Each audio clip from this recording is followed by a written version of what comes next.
Hey! Stop! At bigyan mo ako ng segundo. Ako to, si Sid. Nakikita mo ako ngayon dahil ako na yung senyales na hinihintay mo. Gusto mo bang malaman kung bakit ito na yung senyales mo? Panoorin mo ang video na to hanggang sa dulo. Una, paano mo masasabi sa sarili mo na ikaw ay nakahanda kapag may dumating na malungkot na pangyayari sa buhay mo? Malungkot na pangyayari tulad ng biglaang di na magpaparamdam ang taong akala mong mahal ka, pero hindi pala. Sad. Charot lang. Malungkot na pangyayari sa buhay tulad ng pagkakasakit, pagkaaksidente, pagkawala, at kapansanan. Siguro ang isasagot mo ay ang pag-iipon. Yes. Wala namang masama mag-ipon. Sa katunayan, isa yan sa magandang kaugalian na itinuro ng mga magulang natin. Pero pag-isipan mong mabuti, sa tingin mo ba sapat ang ipon o savings mo para masakop ang partikular na malungkot na pangyayari sa buhay? Maging totoo tayo.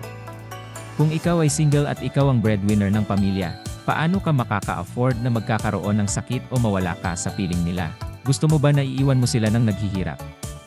Kung ikaw ay magulang at may pamilyang sinusuportahan, sasayangin mo ba ang oras na pwede mo silang mabigyan ng proteksyon at mabigyan ng maganda kinabukasan ang iyong mga anak? Kung ikaw ay solong magulang at walang nag-aalaga sa mga anak mo, papayag ka ba na makita silang naghihirap at di makakapag-aral dahil nalaman nilang mayroon ka ng sakit? Pag-isipan mo ulit. At dahil umabot ka sa dulo ng video na to, tanda na yan para sa iyo na mag-o at protektahan ang sarili at ang pamilya mo.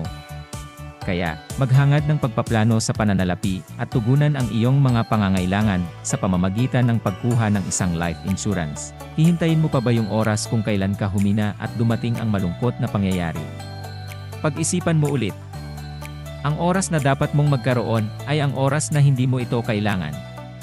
Ang life insurance ay nagbibigay ng cash kapag ito ang pinakakailangan.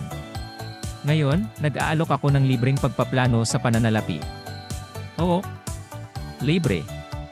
Walang meet-up gagawin nating online. I-click lang ang send message sa baba. At babalikan kita kaagad sa lalong madaling panahon. Muli, ako si Sid ang iyong financial engineer para sa iyong kinabukasan. See you and God bless.